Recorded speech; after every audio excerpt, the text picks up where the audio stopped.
কি খবর? আসসালামু আলাইকুম। আমি আয়েশা সিদ্দিকা অর্পা, পড়াশোনা করছি কুয়েটে। তো আজকের ভিডিওটা একটু ডিফারেন্ট হতে পারে। আজকে কথা বলবো এসএসসি 25 ব্যাচকে নিয়ে। মূলত আজকে তোমাদের জন্য একটা ইম্পর্টেন্ট দিন। এখন তোমাদের কাছে মনে হতে পারে, অনেকের কাছে মনে হচ্ছে খুবই আনন্দের একটা দিন, অনেকের কাছে মনে হচ্ছে যে জীবনটাই শেষ, মানে কী যে অবস্থা। শোনো, আমি তোমাদেরকে কিছু কথা বলি যেগুলো আসলে হার্শ রিয়েলিটি বলো বা যেটা সত্য কথা বলো, তোমাদেরকে আমি কিছু একটা কথা বলি। দিন শেষে না মনে হবে কি জানো, পড়াশোনাটাই স্ক্যাম। কেমন? ধরো হচ্ছে আমাদের আমাদের লাইফস্টাইলটা যেমন থাকে, ধরো যারা প্রথমে পিএসসি দিয়েছি আমরা, পিএসসি দেওয়ার পর পিএসসির পরে আসছে এসএসসি মানে জেএসসি। এখন জেএসসিতে তোমাকে শেখানো হয়েছে যে তুমি জেএসসিতে তুমি এই রেজাল্ট করো, গোল্ডেন পাও, খুব ভালো। এখন তো আবার জেএসসি হয়ও না, আমরা তো সবগুলা দিছি। তো যাই হোক, আমি আবার এসএসসি 22 ব্যাচ। তো তোমাদের সাথে একটু এসএসসি 25 ব্যাচদের নিয়ে কিছু কথা বলি। ধরো হচ্ছে এসএসসির পরে আসবে হচ্ছে এইচএসসি। এখন এসএসসির সময় তোমাকে বোঝানো হবে যে ক্লাস 9-10 মানে এই ছোটোবেলার 10 বছর তুমি কি করলা, ওইটার একটা হিসাব নাকি এসএসসি রেজাল্ট। তারপরে নাকি এইচএসসি। এইচএসসি রেজাল্টটা কি? ধরো বলা হয় যে অ্যাডমিশন টাইমের জন্য এইচএসসি ইম্পর্টেন্ট। হ্যাঁ, অবশ্যই এসএসসি এইচএসসি দুইটাই ইম্পর্টেন্ট, কিন্তু কথা হচ্ছে জীবন থেকে কি ইম্পর্টেন্ট? আসলে আসলে কি জীবন থেকে ইম্পর্টেন্ট? এখন দেখো, তোমাদের এখানে অনেকগুলো সিনারিও হচ্ছে। যেমন ধরো হতে পারে যে কারো রেজাল্ট ভালো হয়েছে, কারো রেজাল্ট খারাপ হয়েছে। এখন রেজাল্ট ভালো বা খারাপ, এমন কেস দেখা গেছে যে আমার পরিচিত অনেক স্টুডেন্ট আছে যারা হচ্ছে ধরো খুব পড়াশোনা করছে, কিন্তু ধরো ভুলবশত একটা দুটো মিস চলে গেছে। আবার কিছু আছে যে হচ্ছে পড়াশোনা আসলে তেমন করে নাই, তারপরেও গোল্ডেন পেয়ে গেছে। এখন আসলে সুখটা কি জানো, আপেক্ষিক বলতে গেলে। যেমন ধরো কারো এসএসসি রেজাল্টে গোল্ডেন পেলে খুশি, কারো আবার না, গোল্ডেন পেলে হবে না। কারো আবার মার্কস পেলে খুশি, যে কলেজ ভর্তির জন্য মার্কসটাও এসএসসির জন্য ইম্পর্টেন্ট। হ্যাঁ, এটা সত্য। এখন কলেজ, ড্রিম কলেজ থাকে অনেকের। ধরো যারা হচ্ছে ভর্তি পরীক্ষা দিয়ে কলেজে যেতে চাও, যেমন মেয়েদের জন্য হলিক্রস, ছেলেদের জন্য আসলে নটরডেম মানুষের একটা ড্রিম কলেজ থাকে। তো সে অনুসারে মার্কস তখন ম্যাটার করে না, কিন্তু ম্যাটার করবে তখনই যখন নাকি সে হচ্ছে অন্যান্য কলেজগুলো চয়েস লিস্টে দেবে। তো মেইন কথা হচ্ছে দেখো, এই যে কলেজের জন্য তোমাদের মার্কস লাগতেছে, হ্যাঁ এসএসসি মার্কসটা শুধু কলেজ সিলেকশন পর্যন্তই। এরপরে তোমার এসএসসির যে গ্রেড পয়েন্টটা, এটা ইম্পর্টেন্ট হতে পারে। তাই বলে যে তোমার একদম সব সুযোগ শেষ হয়ে গেছে তা কিন্তু না, সুযোগ এখনও আছে। কারণ কি জানো, যখন তোমরা অ্যাডমিশনে ঢুকবা, অ্যাডমিশনে ঢোকার সময় এসএসসি এইচএসসি দুইটারই হিসাব লাগে। যেমন ধরো হচ্ছে কেউ ইঞ্জিনিয়ারিং দিকে যাবে, যখন তুমি এইচএসসিতে যাবা দেখবে হচ্ছে অনেকের জিনিসটা ভাগ হয়ে গেছে যে আমি ইঞ্জিনিয়ারিং প্রিপারেশন নেব, আমি হচ্ছে না মানে ডাক্তার হতে চাই, অথবা আমি হচ্ছে ভার্সিটিতে পড়তে চাই। তো সেই হিসেবে গ্রেড পয়েন্টগুলো বিভিন্ন রকম হবে। তো ধরো হচ্ছে এখন যাদের হচ্ছে ইচ্ছা ইঞ্জিনিয়ারিং, তাদের জন্য একটু নাম্বারটা বেশি লাগে, কিন্তু তাই বলে যে এসএসসির নাম্বার লাগবে তেমন না।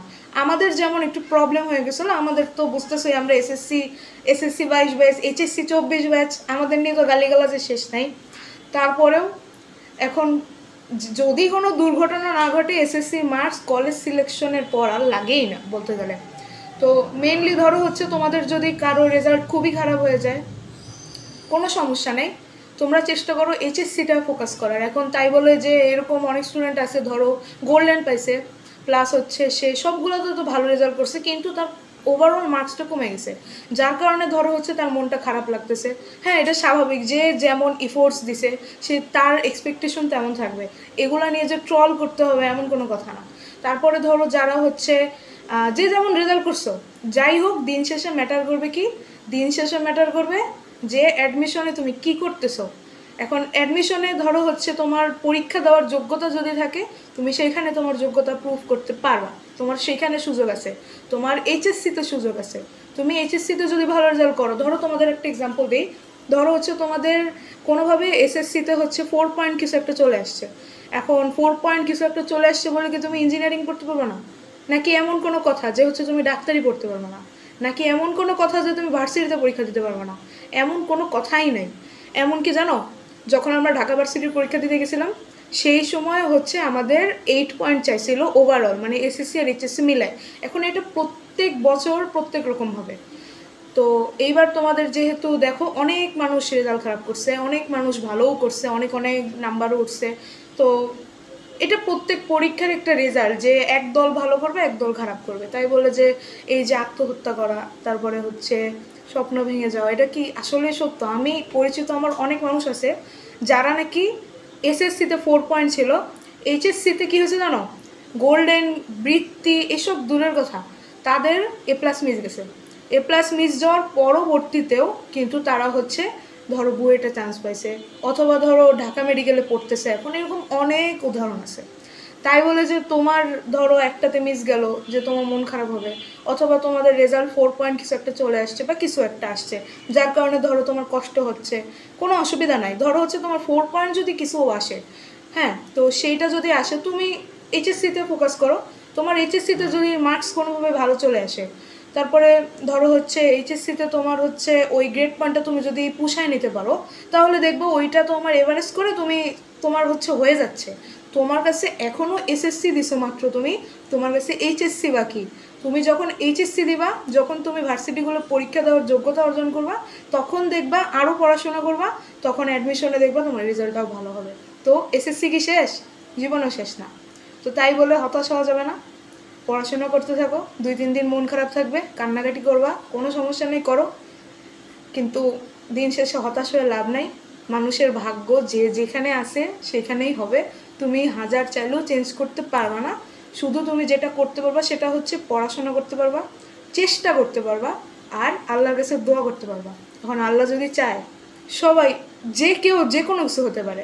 এই যে তোমার ধরো তোমার ক্লাসের সবচেয়ে পিছনের ছেলেটা বা পিছনের মেয়েটা যাকে তোমরা এখন দাম দিচ্ছ না, হতেই পারে সে বুয়েটে পড়ে, হতেই পারে সে হচ্ছে কুয়েটে পড়ে, চুয়েটে পড়ে, বা রুয়েটে, যেখানেই পড়ুক, হতেই পারে সে হচ্ছে তোমার ঢাকা মেডিকেল বা একটা রিনাউন্ড মেডিকেল কলেজে সে পড়তেছে। এটা কি হতে পারে না? তো সবাইকেই আসলে মূল্য দিতে হবে, কখন কার কামব্যাক হবে এটা বলা খুব মুশকিল, আর সব কিছু আসলে কি আল্লাহর হাতে। তো তোমরা তোমাদের মতো পরিশ্রম করবা, তোমরা তোমাদের মতো চেষ্টা করতে থাকো, ইনশাল্লাহ ভালো কিছু হবে। মন খারাপ করার কোনো কিছু নাই। যাদের মন খারাপ, চিল থাকো ভাই, এত মন খারাপ করে কিছু হবে না, মন খারাপ তো হবেই, তাও আল্লাহর কাছে দোয়া করো যেন পরবর্তীতে তোমরা ভালো করতে পারো। তো এটাই ছিল আজকে তোমাদের জন্য কিছু কথা। যদি তোমাদের মন খারাপ থাকে বা কোনো কিছু জানার থাকে তোমরা আমাদের জানাতে পারো।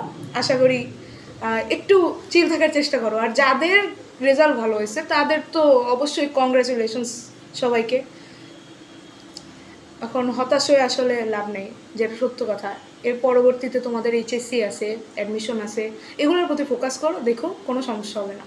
অনেক স্টুডেন্ট অনেকভাবে কামব্যাক দিতে পারে।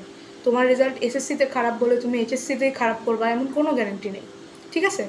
তার আরেকটা কথা, কলেজ কলেজ কিন্তু ম্যাটার করে। তোমরা যে এত কান্নাকাটি মারামারি করো যে কলেজ এই সেই, দেখো কলেজ তুমি নিজে যেখান থেকে পড়াশোনা করবা, পড়াশোনাটা তোমার নিজের কাছে। এখন তুমি যেই কলেজ থেকে পড়ো, তুমি পড়াশোনা করতেছো কি না সেটা হলো মেইন ফোকাস। তুমি পড়লা নটরডেম কলেজে, তুমি যদি নিজে বাসায় পড়াশোনা না করো তুমি আসলেই কি পারবা? একটা কলেজ, একটা উন্নত মানের কলেজ বা কিছু তোমাকে কখনো কোনো কিছু গিলাই দিতে পারবে না, বা কোনো ভালো একটা টিচার তোমাকে কোনো কিছু গিলাই দেবে না। বা ধরো হচ্ছে ওয়ার্সিট বলে কি, মানে কলেজ প্রাইড বলে যেটাকে, সেটা তোমার কোনো কিছু করতে পারবে না তুমি যদি পড়াশোনা করতে না পারো।